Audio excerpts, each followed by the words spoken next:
پاکستان میں ایک ایسی ریاست بھی تھی جو خود کو آزاد اسلامی ریاست کہتی تھی۔ کیا آپ نے اس کا نام سنا ہے؟ یہ کہانی ہے ریاست ڈیر کی، جو برسوں تک ایک خود مختار اسلامی نظام کے تحت چلتی رہی۔ باچا کا حکم، شریعت کا قانون اور عوام کی وفاداری سب کچھ تھا، مگر ایک دن سب بدل گیا۔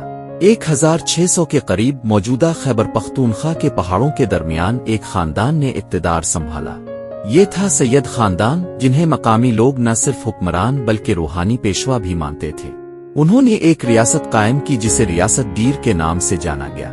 یہ حکومت شریعت اسلامی پر مبنی تھی اور ان کے حکمران کو عوام باچا کے لقب سے پکارتے تھے۔ ریاست ڈیر میں قوانین قرآن سے لیے گئے تھے، عدالتیں شریعت کے مطابق فیصلے کرتیں، زکوٰۃ کا نظام فعال تھا، لیکن اس شریعتی نظام کے ساتھ کچھ سختیاں بھی تھیں۔